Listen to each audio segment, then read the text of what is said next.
enregistré et nous allons donc vous présenter les appels 2022 de la mission Santé des sols et alimentation.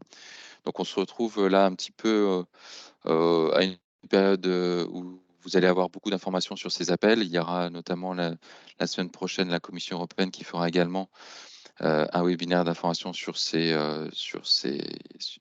programme de travail 2022, qui est une mise à jour du programme de travail 2021-2022. Et puis également, il y aura dans la semaine un brokerage event, donc pour rencontrer des partenaires et identifier donc des consortia qui pourraient vous intéresser si vous trouvez des sujets sur lesquels vous souhaitez proposer quelque chose.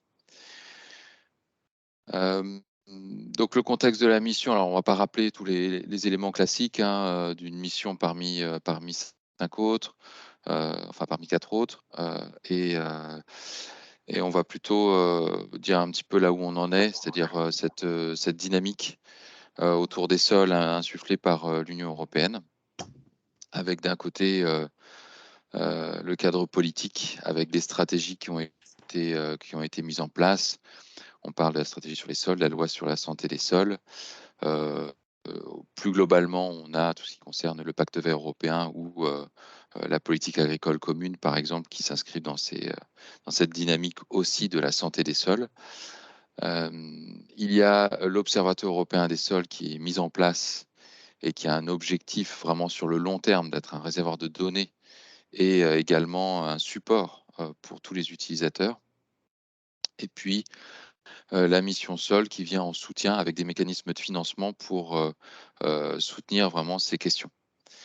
Alors, petit rappel vraiment rapide, les objectifs et les ambitions de la mission Sol, c'est d'avoir 100 laboratoires vivants, Living Labs, et des sites de démonstration pour mener la transition vers des sols sains à l'horizon 2030, avec 8 objectifs spécifiques qui sont réduire la désertification, prévenir les stocks de carbone organique, mettre fin à la perméabilisation des sols, accroître la réutilisation des sols urbains. C'est important parce que parfois, y compris l'image qui est en haut à droite, on a l'impression que l'on parle souvent de sol agricole, mais là, on est bien sur l'ensemble des sols européens, dans tous les cas de figure d'utilisation, notamment, et de conditions également pédoclimatiques. Donc réduire la pollution des sols et promouvoir leur restauration, prévenir l'érosion, améliorer la structure pour favoriser la biodiversité du sol, réduire l'empreinte mondiale de l'Europe sur les sols, et puis améliorer l'éducation de la société. Ça, c'est aussi un enjeu majeur, tout ce qui concerne la communication et l'éducation de la société. Et à la fois l'éducation des générations futures, mais également les mécanismes de co-création et d'implication des citoyens dans tous ces projets. Donc, il y a des objectifs qui sont chiffrés, clairement, et puis il y a des cibles qui sont quantifiées et des indicateurs qui seront utilisés tout au long de la mission pour savoir si les objectifs sont atteints. Moi, je vais passer assez rapidement sur ces diapositives également, quatre grands axes, on va dire, de la mise en œuvre de la mission. On a parlé éducation, communication, implication des citoyens, les programmes de recherche et innovation, les laboratoires vivants et les sites de démonstration, donc on appelle les lighthouses, et puis la surveillance des sols avec notamment l'observatoire. Si on regarde de manière un petit peu macro la mise en œuvre de la mission, on a trois grandes phases qui parfois se chevauchent. La première, c'est la phase de lancement et de début de la mission, donc induire vraiment tous les mécanismes que l'on veut mettre en place, structurer un petit peu les idées que l'on a à développer. Et puis ensuite, il y a une deuxième phase qui concernera l'expansion et la phase d'innovation, donc avec notamment tout ce qui est laboratoire vivant. On y reviendra notamment en fin de présentation avec Fatia. Et puis la dernière phase qui est le changement d'échelle et puis vraiment être sur un rythme de croisière sur tout ce qui est les questions d'entretien et de restauration des sols. Alors, si on regarde de manière un petit peu plus précise sur ce qui s'est passé ces derniers mois. On a eu donc les documents d'orientation qui ont été publiés, notamment celle sur les sols, donc sur l'ensemble des missions et en particulier celle sur les sols. On a eu les premiers programmes de travail donc en décembre 2021 avec une première vague d'appels à propositions, avec 62 millions d'euros qui sont en cours de distribution puisque les appels sont en cours d'évaluation. Le programme de travail 2022 qui a été publié donc, c'était en début de semaine et le programme de travail 2023 qui est déjà en cours de discussion. On vous en donnera quelques éléments, heu en fin de présentation.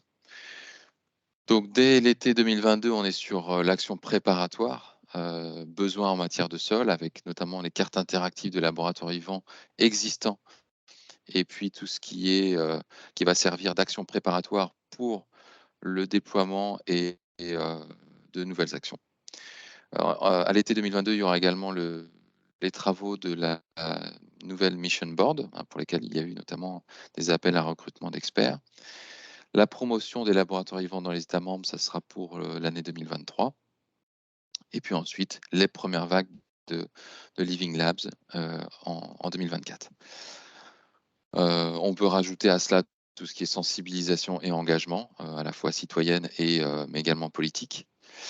Les synergies avec d'autres missions, il y a notamment des appels intermissions qui vont être lancés et puis la coopération internationale puisque l'idée, de cette politique européenne, c'est bien d'avoir également, un écho au niveau international et de faire de l'Europe un fer de lance sur ces questions, stratégiques pour la planète. Alors pour mémoire, heu, vous retrouvez ici donc les appels du programme de travail, enfin de la partie 2021 du programme de travail, donc qui ont été publiés, clôturés et puis donc les projets qui ont été soumis sont en cours d'évaluation. Donc pour l'instant, il n'y a, que l'appel, 0101 pour lequel il y a un projet qui a été sélectionné, les autres sont en cours d'évaluation et vous voyez à droite le nombre de propositions éligibles qui sont en cours d'évaluation. Alors, on va passer assez rapidement, sur les appels 2022. La clôture, ça sera donc le 27 septembre, ce qui laisse, quelques mois, mais finalement pas tant que ça pour se préparer. Donc il faut, vraiment, agir vite, heu, par rapport, heu, à la constitution d'un consortium ou à l'intégration dans un consortium et également donc, à l'écriture des propositions. D'où les actions de communication, qui sont massives, ces jours-ci et également donc, la possibilité de rencontrer des partenaires la semaine prochaine avec le brokerage event. Vous avez ici la liste des topics. Donc il y a 6 actions de recherche et innovation.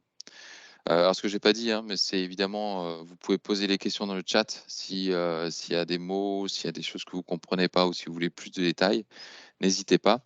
Et puis à la fin de la présentation, pour que ce soit un petit peu plus fluide, on reprendra l'ensemble des questions et puis on y répondra. Et puis si parmi, vous également, il y a des personnes qui sont spécialisées dans un domaine ou dans un autre et qui veulent apporter des compléments ou apporter des remarques, surtout, vous êtes les bienvenus. L'idée, c'est d'avoir une discussion, hein, sur ces sujets-là. Donc n'hésitez pas à poser des questions dans le chat. Donc je reviens, à ces 10 sujets, 6 actions de recherche et innovation, 2 actions d'innovation, 1 action de coordination et de soutien et puis, un FPA qui est un accord de partenariat, un accord cadre de partenariat donc sur les réseaux, sur les services de soutien au réseau des Living Labs. Donc c'est un accord un petit peu particulier. Vous avez dans la troisième colonne donc le nombre de projets qui seront retenus et les budgets qui sont alloués pour la ligne, hein. Donc si vous avez par exemple, 6 000 000 € pour, un projet financé, évidemment, c'est un budget de 6 000 000 € qui est demandé pour ce projet-là. Si vous avez 14 millions pour 2 projets, ça veut dire que chaque projet peut demander jusqu'à 7 millions d'euros. Alors on va rentrer un petit peu dans le vif du sujet avec avec les appels. Donc je vais vous présenter les 5 premiers, puis ensuite, Fatia prendra la main. Donc le premier, c'est alors on est encore sur des actions préparatoires, hein.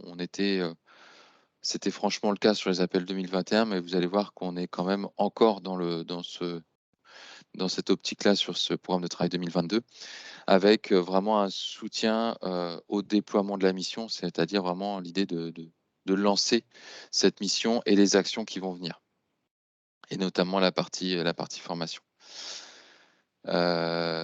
Formation, pardon, des Living Labs qui viendront par la suite, et des actions de démonstration. Donc il y a le soutien au déploiement de la mission, le développement de l'Observatoire européen des sols, ça c'est un enjeu majeur de cette mission sol, et puis soutenir également la mise en œuvre de la stratégie numérique européenne et de la stratégie européenne pour les données comme facilitatrice du pacte vert européen. Donc ici on est sur une action d'innovation avec un niveau de TRL qui est un petit peu plus élevé.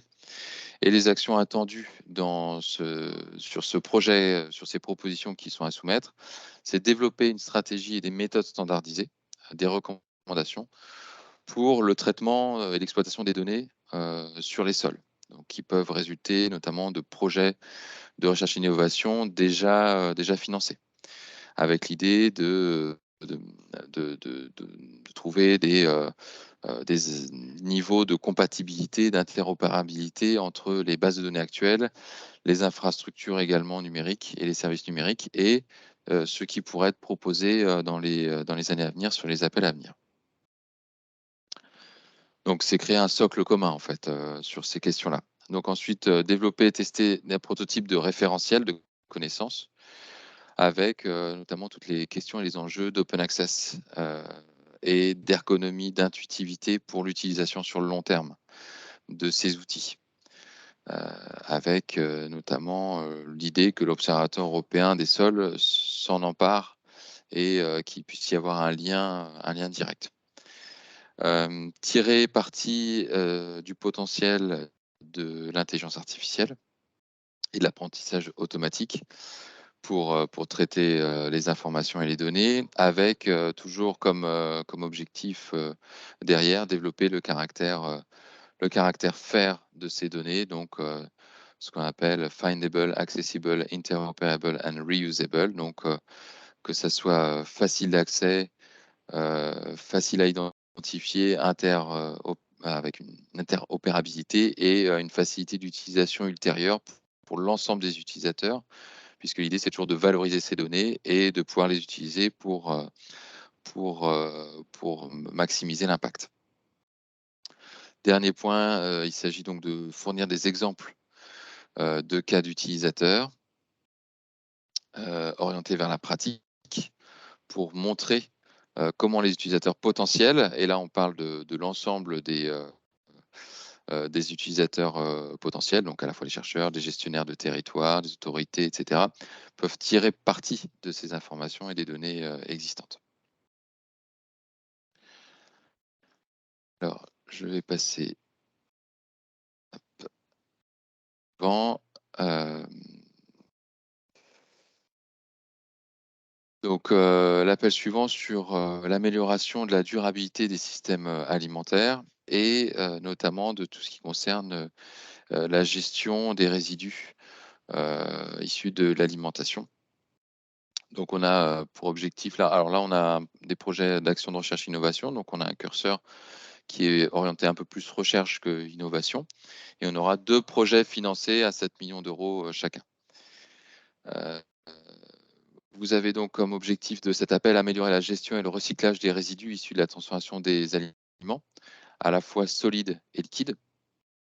Donc on est vraiment dans un contexte de système circulaire et d'économie circulaire. Réduire les rejets d'éléments nutritifs, préciser azote, phosphore et potassium dans les égouts, dans les cours d'eau, mais également dans les décharges, pour réduire l'eutrophisation des masses d'eau. Hein, l'idée, c'est de réduire les pollutions et en même temps de bénéficier d'une meilleure gestion de ces résidus. renforcer les processus de conception interdisciplinaire. Donc là, on a notamment des processus de co-création qui sont envisagés, avec l'implication notamment des citoyens, mais d'un certain nombre de parties prenantes. On est sur une approche multi-acteurs. Donc pour rappel, une approche multi-acteurs, ça veut dire que dans un consortium, on va avoir à la fois des organismes de recherche, des universités, des entreprises petites ou grandes, mais également tout un tas d'utilisateurs finaux, de collectivités, de conseillers, de gestionnaires, et cetera. Également d'associations, par exemple, qui peuvent intervenir et qui peuvent agir sur ce type de projet, proposer des choses, de manière à ce que l'impact soit le plus important et que l'ensemble des résultats puissent bénéficier au maximum du type d'acteur. Donc, conception interdisciplinaire, créer des produits d'amélioration des sols et valoriser les sous-produits alimentaires, donc issus des systèmes alimentaires. Alors, dans les actions attendues, on a développé des processus et des stratégies standardisées pour la réutilisation des flux de résidus, avec évidemment une conformité à suivre par rapport aux exigences, notamment réglementaires de l'Union européenne. Il y a l'évaluation des pratiques existantes pour évaluer et identifier plutôt à la fois les freins et les accélérateurs qui permettent la reproductibilité et le changement d'échelle de l'utilisation de ces flux de déchets.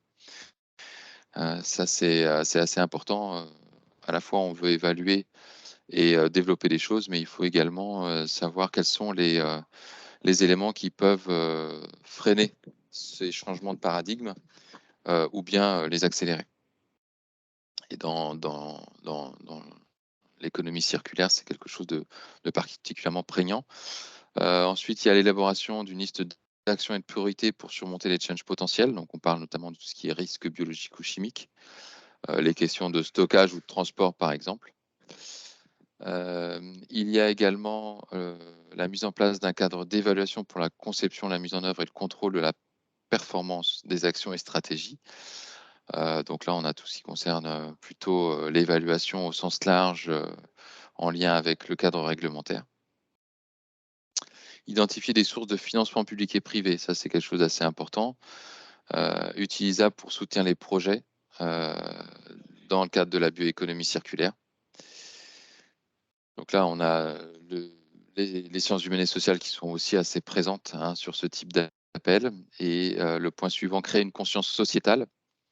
C'est quelque chose qui est particulièrement mentionné, donc promouvoir la circularité du système alimentaire, mais au bénéfice et avec la société. Donc à la fois, il y a des actions de communication pour s'assurer que les citoyens sont en accord et en même temps pour les informer de ce qui peut être fait et proposé. Et puis bon, là, j'ai déjà mentionné donc l'approche participative et l'approche multi-acteurs. Sur le troisième sujet donc, de ces appels 2022, on est sur une action d'innovation, recherche et innovation à nouveau, 2 projets, chacun à 8 millions d'euros qui seront financés et une approche multi-acteurs, donc je ne reviens pas dessus. Donc là, on est surtout sur la biodiversité, les questions de biodiversité du sol et leur contribution dans les services écosystémiques. Donc là, l'idée, c'est à la fois de comprendre, d'améliorer la compréhension des services écosystémiques qui sont liés à la biodiversité du sol et réciproquement, j'ai envie de dire, le rôle de cette biodiversité dans la fourniture de systèmes, de services écosystémiques. Donc il y a, la protection, du sol, à la fois la gestion durable et la restauration des sols qui ne sont pas sains actuellement. Il y a la diffusion des connaissances et la diffusion de bonnes pratiques, avec une meilleure intégration des sols dans l'aménagement du territoire notamment, avec, la volonté de réplicabilité aussi de ces solutions. Et puis améliorer donc la disponibilité des indicateurs de biodiversité des sols qui soutiennent la mise en œuvre, l'évaluation et le suivi des politiques à l'échelle de l'Union européenne. On a toujours sur ces appels, je le rementionne, mais l'idée que que, que l'on intègre à la fois l'ensemble des écosystèmes, l'ensemble des types d'utilisation de sol et l'ensemble des territoires et l'ensemble des citoyens. La volonté de ces missions-là, de la même manière que la volonté du Green Deal européen, c'est que il n'y ait personne, entre guillemets, qui soit laissé de côté, aucun type de population. Donc les actions attendues, c'est fournir une vision globale de la composition des fonctions et la dynamique de réseau des communautés vivant dans le sol. Donc on parle à la fois de distribution d'abondance des espèces, d'interaction écologique ou de relations souterraines et aériennes. Il y a établir des liens entre la biodiversité des sols, les fonctions des sols et les systèmes écosystémiques, avec notamment la question des compromis entre services écosystémiques en fonction du type des types de services que l'on peut identifier et analyser. Il y a proposé des indicateurs pour capturer et mesurer la biodiversité des sols, donc au-delà des espèces de la liste rouge et la fourniture de services écosystémiques. Notamment démontrer des approches pratiques pour l'utilisation de ces indicateurs par les gestionnaires des terres ou les décideurs politiques. Il y a la volonté aussi dans tous ces projets-là d'avoir un impact fort, c'est-à-dire à la fois pour les utilisateurs, pour les citoyens, mais les politiques veulent aussi un retour en termes de capacité de prise de décision. Et donc, les projets doivent permettre de faire ces allers-retours entre citoyens et décideurs politiques pour que les politiques soient au service des citoyens et inversement. Il y a notamment l'intégration en tant que membre du consortium du Centre commun de recherche qui montre on va dire l'intégration de la question communautaire et politique sur ces questions-là. Bon, sur les 2 derniers points, je fais vite. Fournir un cadre pour évaluer et valoriser la contribution de la biodiversité en termes économiques. Donc là, s'appuyer sur les travaux existants, notamment ceux entrepris dans le cadre de l'initiative Cartographie et évaluation des services écosystémiques. Et puis traduire les connaissances créées en application pour que les gestionnaires des terres et les décideurs politiques puissent appuyer, favoriser l'adoption de ces pratiques pour favoriser et pour améliorer la biodiversité des sols et la contribution des sols aux services écosystémiques. 4e point, on parle donc stratégie de remédiation, donc restauration, décontamination des sols et notamment modèle financier pour l'usage ou la réutilisation donc des terres et des sols urbains et ruraux. Donc là, on a 3 projets qui seront financés, 7 millions d'euros chacun, avec à nouveau une action de recherche et innovation. Donc on est sur la priorisation et la planification des activités, des investissements pour la restauration et la décontamination des sols. Donc à la fois avoir une meilleure connaissance de l'état de pollution des terres et des sols, pour pouvoir se projeter sur des stratégies donc de restauration. Répandre et mieux intégrer les connaissances sur les solutions techniques de décontamination, donc celles existantes et celles éventuellement à venir. Mettre en place des mesures efficaces de restauration et contribuer à des améliorations notables de la santé des sols à moyen terme et à long terme. Donc avec la volonté d'avoir une utilisation circulaire des terres. Et stopper l'absence de nouvelles prises nettes de terres dans l'Union européenne. Connaître l'origine et le devenir de la pollution, et notamment les lieux hautement contaminés, donc qui sont appelés hotspots, pour soutenir l'évaluation et l'exposition, notamment aux risques particulièrement importants, pour on va dire, focaliser notamment sur ces lieux hautement contaminés et puis que ça puisse ensuite bénéficier à l'ensemble des autres sols et types de sols. Donc soutenir notamment également les régions touchées par la nécessité forte d'une transition verte, donc transition urgente. Donc les aider dans cet effort d'assainissement et de réutilisation des sols contaminés. Donc parmi les actions attendues, il y a fournir une vue d'ensemble de l'état d'avancement des différents types de pollution des sols, s'appuyer notamment sur les cartes de contamination nationales accessibles au public pour établir des cartes interactives combinées, donc sur les pollutions actuelles et les mouvements de pollution et les évolutions des pollutions à venir. Identifier, quantifier et caractériser les sources et les voies de pénétration des risques des sols. Élaborer des stratégies globales de restauration des sols. Identifier et poursuivre le développement de méthodes, d'outils et d'approches pour la surveillance et l'assainissement des sols, et notamment en tenant compte des solutions basées sur la nature, donc que l'on retrouve, que l'on appelle NBS en anglais ou SFN en français. Il y a également les techniques de biorestauration, notamment biotechnologie, qui sont à prendre en compte.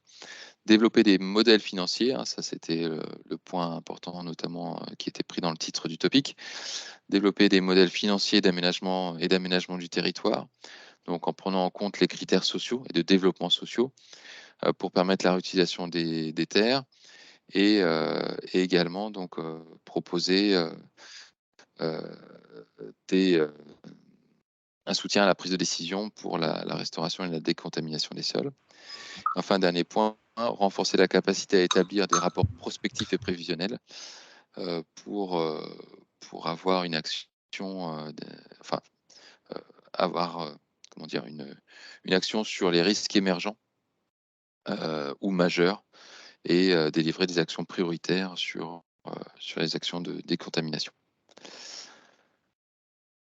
Cinquième sujet, donc sur le suivi, les actions de reporting et de vérification, donc de stockage du sol, donc on appelle parfois donc séquestration, merci. Stockage du carbone dans les sols, carbon farming, séquestration du carbone, voire agriculture ou culture du carbone, donc et des gaz à effet de serre. Donc il y aura 2 projets financés, 7 millions d'euros chacun, sur des actions de recherche et innovation. Donc l'idée, c'est de comprendre les relations entre la dynamique de flux de carbone des pratiques agricoles et les facteurs qui peuvent être moteurs donc dans ces dynamiques, notamment l'écophysiologie des écosystèmes et puis l'impact du changement climatique sur ce stockage du carbone organique, avec un lien sur la fertilité notamment du sol et la production alimentaire. Renforcer l'élaboration de normes permettant de suivre les systèmes de paiement pour le stockage du carbone dans les sols et des méthodes permettant de prendre en compte le maintien du carbone donc déjà stocké dans les sols. Réduire la charge administrative et financière liée aux pratiques de gestion donc de carbone farming. Et puis améliorer la confiance des parties prenantes dans ces systèmes-là et la robustesse des normes pour augmenter la possibilité et le développement de nouvelles sources de revenus euh, pour, euh, pour inciter donc, ces actions de stockage du carbone du sol, dans le sol. Donc les actions attendues, affiner, mettre au point des procédures pour les mesures directes sur le terrain et l'estimation de l'accumulation et de l'échange des flux de carbone et de gaz à effet de serre dans le sol. Prise en compte notamment accorder donc attention particulière accordée à l'intégration notamment des bases de données existantes et à l'application de technologies numériques pour mettre au point donc ces procédures. Prendre en compte tout ce qui est constitution d'intelligence artificielle, de télédétection et de mesures et de surveillance in situ, donc avec un travail à distance. Élaborer des modèles de processus, notamment biogéochimiques, qui intègrent donc des flux de données, donc notamment par exemple les cycles des nutriments à partir des systèmes d'observation de la Terre, des systèmes de drones ou d'agriculture de précision, avec l'idée de fournir une meilleure résolution temporelle et spatiale des facteurs biologiques, chimiques, physiques, des flux et d'accumulation donc du carbone du sol. Avoir également un regard au niveau du paysage Donc, pour évaluer l'effet de la mise en œuvre des différentes pratiques de stockage du carbone sur les terres, par exemple la vulnérabilité ou l'évolution des paysages et des sous-paysages à l'échelle notamment des exploitations agricoles. Euh, Élaborer, normaliser et démontrer des méthodologies et des règles permettant de surveiller et de signaler et de vérifier euh, la rentabilité ou la perte euh, eh bien, liée à ces actions de stockage du carbone, et évaluer donc les impacts économiques pour essayer d'identifier des moyens efficaces pour garantir l'accès au financement et au développement économique rural local. Voilà, donc bon, c'est un petit peu dense, hein, tout ce qu'on vous présente. Je laisse Fatia poursuivre sur les 5 derniers. Si vous avez des questions, encore une fois, n'hésitez pas, si vous avez noté des choses, à nous poser des questions par la suite. Voilà, je laisse Fatia poursuivre.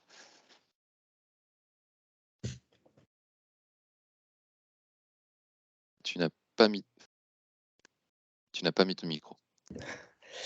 Je continue en vous présentant la seule CSA de ces appels 2022, de 3 millions d'euros et un seul projet financé. Il s'agit donc de la mise en place du réseau sur le carbone et l'agriculture du carbone, aussi bien sur des sols agricoles que sur les sols forestiers. Et là encore, donc, on va retrouver l'approche multi-acteurs et le JRC qui sera partenaire, même si il n'est pas éligible au financement.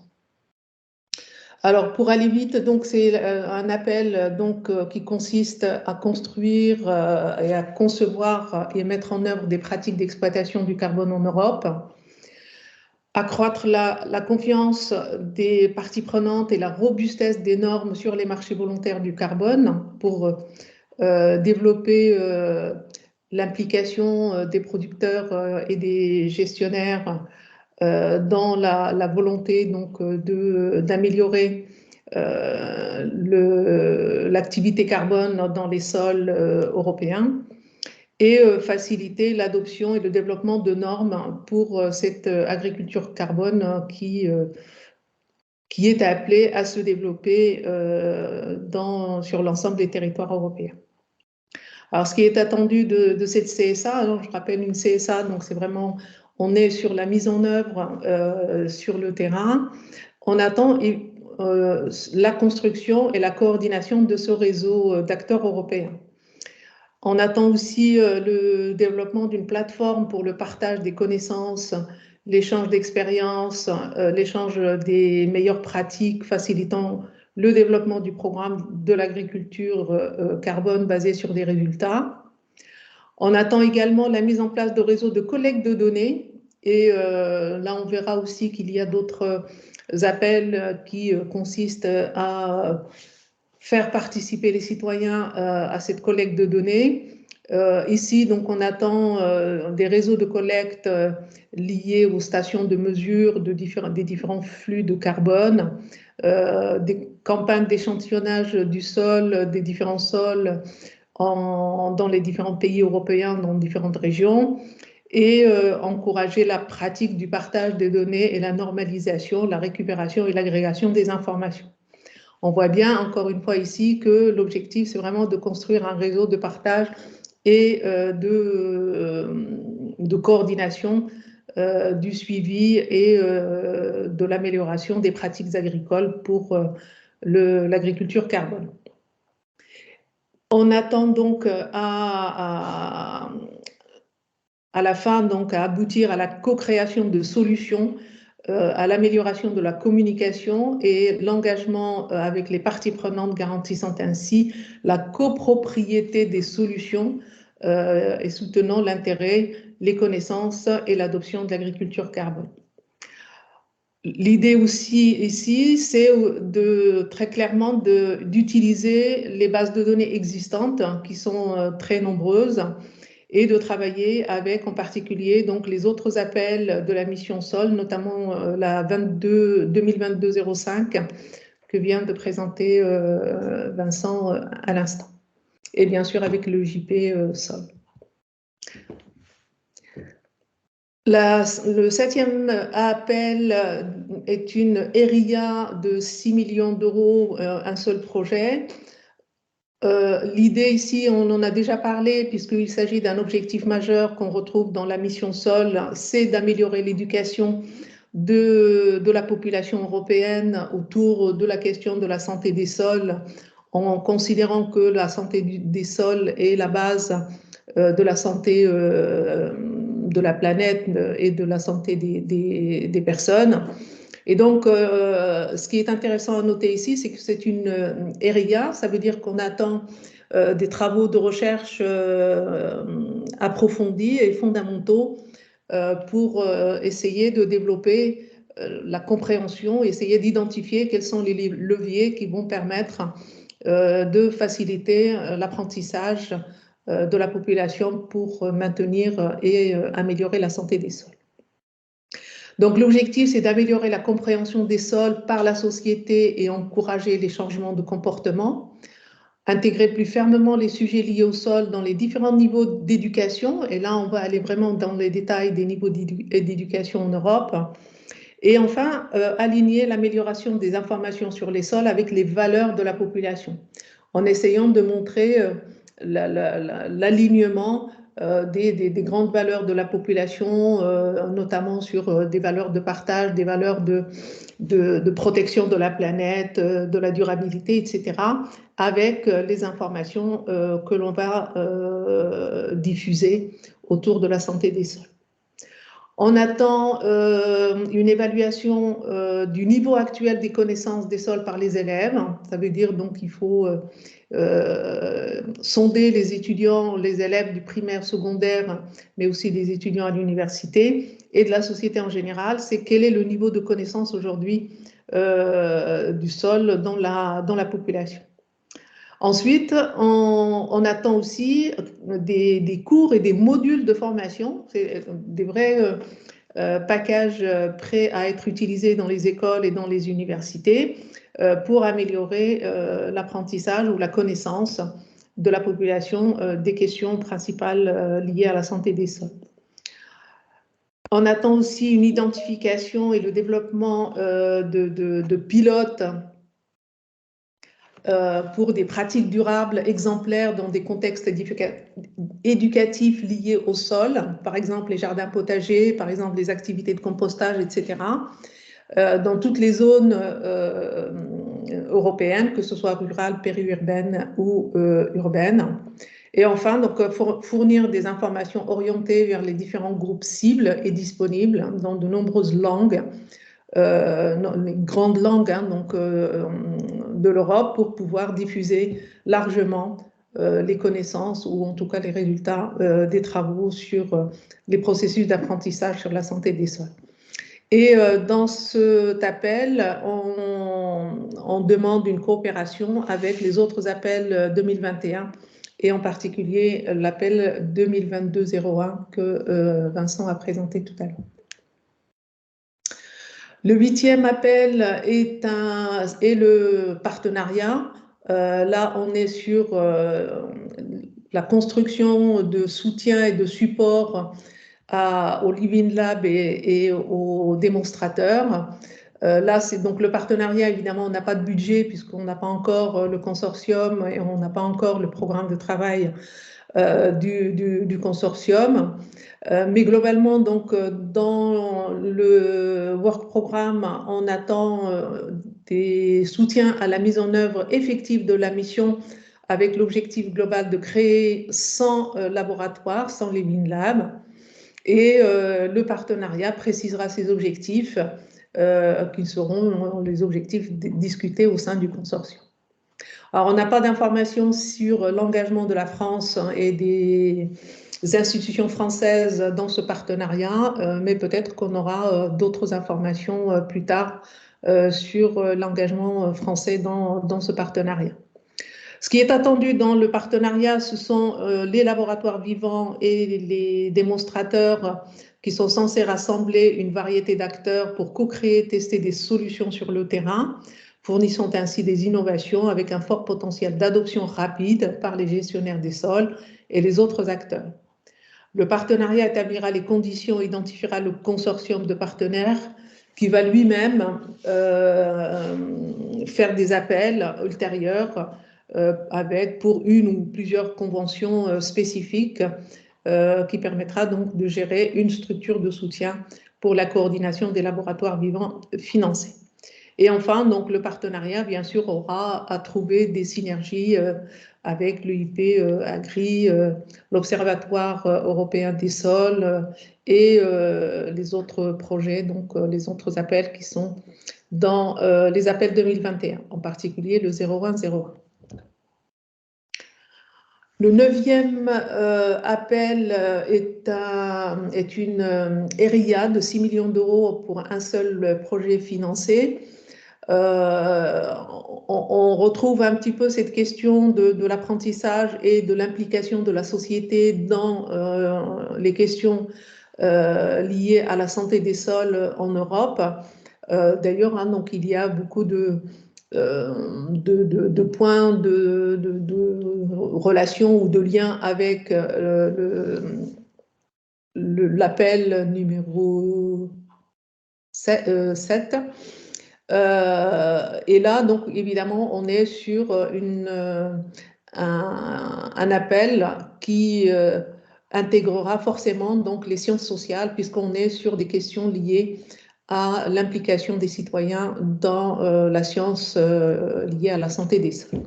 L'objectif ici est d'accroître la connaissance du sol dans la société, dans les États membres, sensibiliser le public à la valeur des sols, les citoyens ont la possibilité de jouer un rôle actif dans la science et d'accroître la base de connaissances sur les sols en surveillant, en recueillant des données sur la biodiversité des sols et en prenant conscience de l'importance des sols dans la chaîne alimentaire des sols et dans la vie quotidienne. Donc là encore, on retrouve cette envie d'impliquer les citoyens dans la surveillance et dans la protection de la santé des sols. Ce qui est important à noter aussi ici, c'est l'objectif d'avoir des données à l'échelle locale et pas seulement donc à l'échelle des grandes régions ou des grands territoires, mais d'avoir des dispositifs qui permettent le suivi de la santé des sols au niveau local.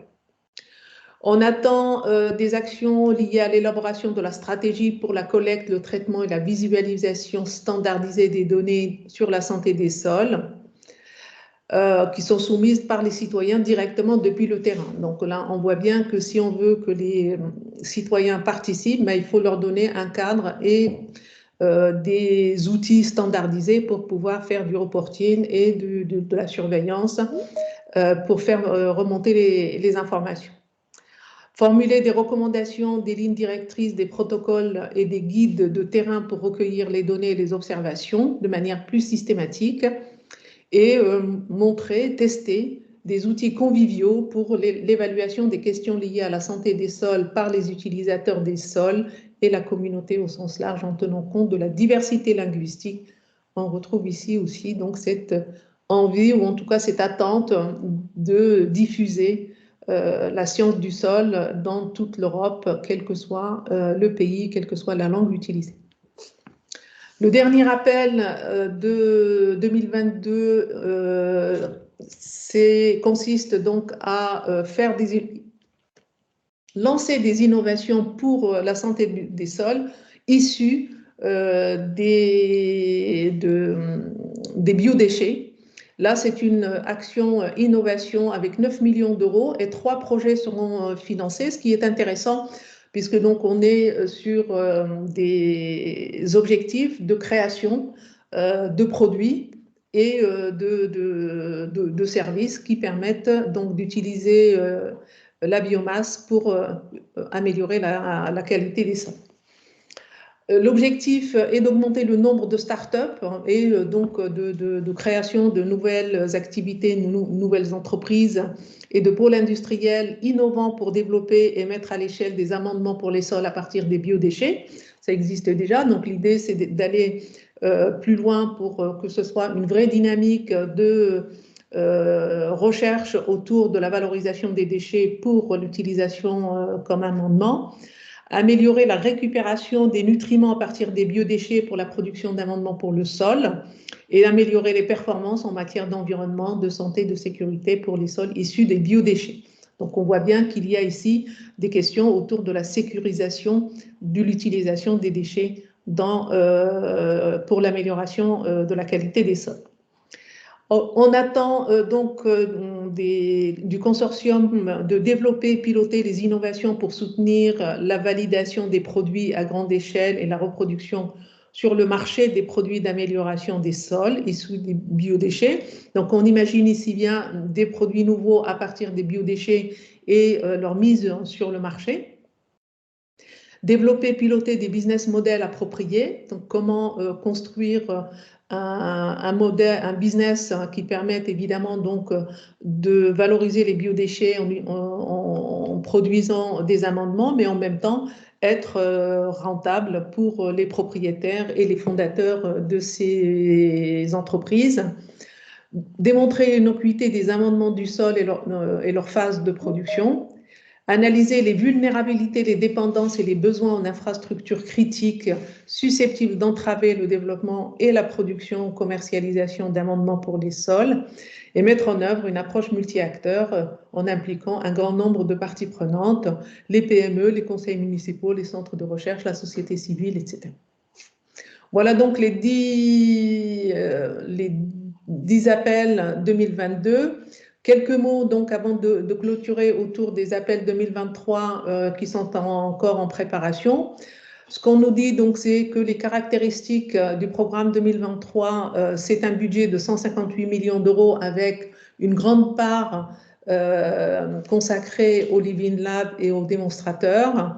Globalement, donc, il y aurait 10 sujets avec des premiers appels pour les laboratoires vivants, une convention de subvention spécifique pour la structure de coordination des Living Lab, 2 sujets conjoints avec d'autres missions, en particulier donc sol, océan et sol et adaptation climatique, une montée en puissance des actions d'innovation avec 5 IA, 4 RIA et une seule CSA. La promotion des démarches multi-acteurs, on en a déjà parlé. Une approche multiscalaire avec une prise en compte des situations locales, régionales pour adapter le plus possible.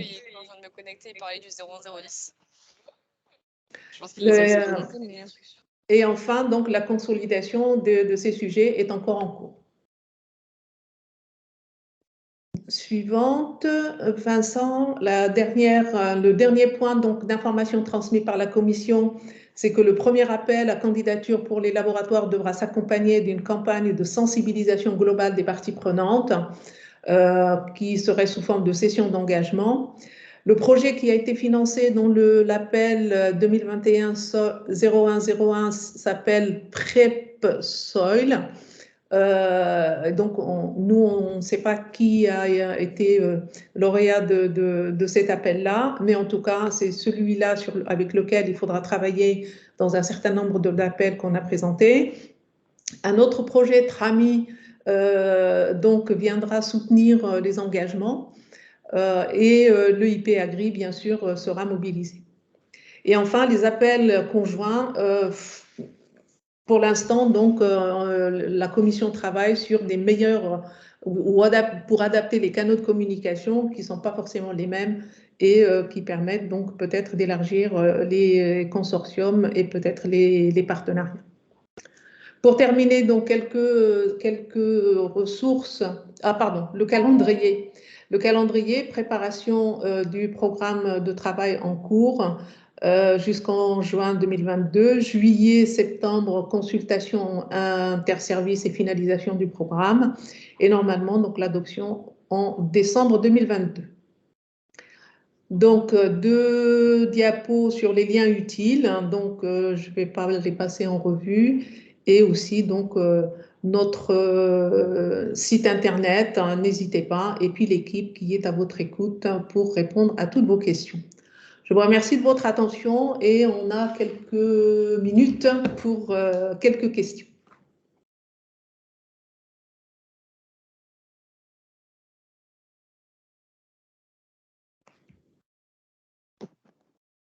bonjour.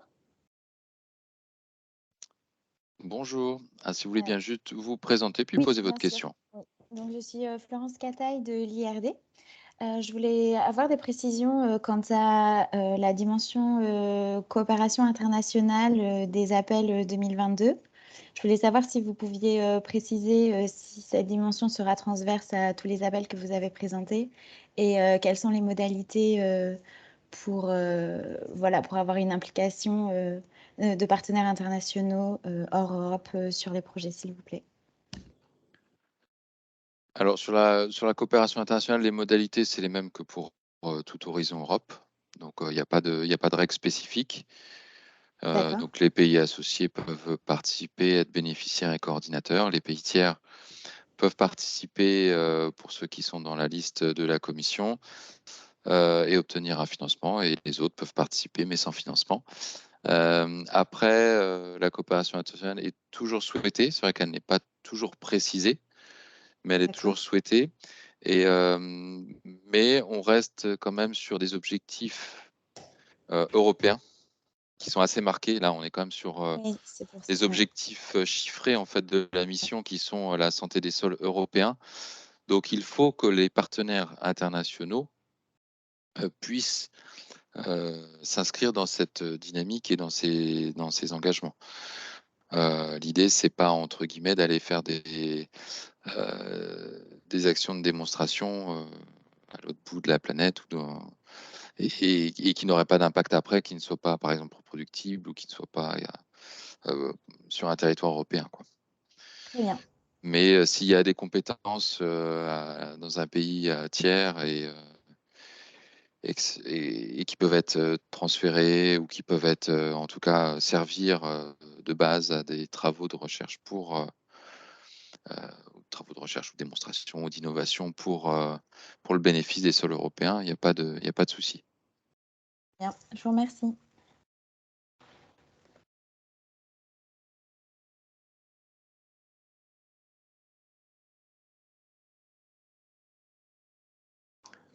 Alors, s'il n'y a pas de questions, je voulais juste préciser que la présentation donc, sera en ligne, enfin la vidéo sera en ligne et la présentation également. Ouais, surtout n'hésitez pas hein, à poser vos questions maintenant ou à nous les poser plus tard aussi. On est tout à fait disponible pour vous répondre ou pour aller chercher des réponses si on ne les a pas. Donc, faut pas hésiter à nous écrire, à solliciter sur des rendez-vous aussi qui peuvent être individuels avec le PCN. On peut aussi solliciter des experts plutôt de la mission dans les ministères recherche ou agriculture. Donc, n'hésitez pas. On peut aussi interroger la Commission européenne sur certaines questions. Et puis, y compris au-delà de ces quelques jours qui arrivent, là, hein, si vous participez au webinaire de la Commission, voire même au brokerage event, et que vous avez soit des éléments que vous soulevez, des réflexions que vous avez dans les prochains jours, surtout n'hésitez pas à revenir vers nous. Au-delà de ça, on sera forcément disponible.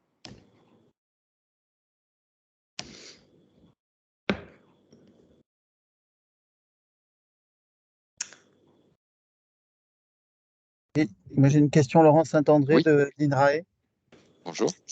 Bonjour, c'est sur le lien entre le FPA, là, l'appel 8 de 2022 et celui qui va arriver après, enfin, et ça va être renforcé en 2023. Donc, comment ça va marcher cette articulation-là? Moi, ce que je peux dire, c'est simplement que le partenariat, tant qu'il n'est pas construit, on n'a pas d'informations sur la présence des Français dans le consortium du partenariat. Et en fonction des objectifs peut-être un peu plus affinés du consortium du partenariat, peut-être qu'il y aura certains appels qui pourraient être un peu ajustés à la marge. Je ne sais pas si j'ai répondu à votre question. Et vous faites comme c'est un mécanisme que je connais pas bien, je vais y réfléchir et peut-être reformuler par mail après. N'hésitez pas. Ouais, c'est des nouveaux types d'accords, hein, d'accords cadres qui vont être signés. Et donc, Donc la commission tâtonne peut-être aussi un petit peu par rapport à ce qu'elle demande et souvent réajuste en fonction de ce qu'on lui propose. Donc voilà, on reste sur une phase de lancement et sur des phases un peu de pilote, y compris sur ce nouveau type d'accord.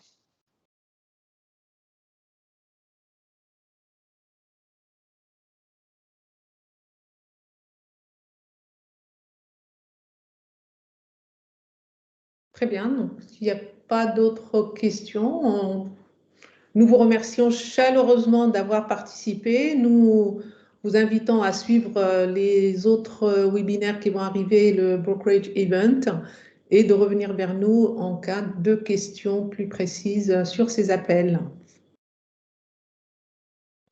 Merci à vous. à tous Merci et à beaucoup. bientôt. Merci. Au revoir. Au revoir.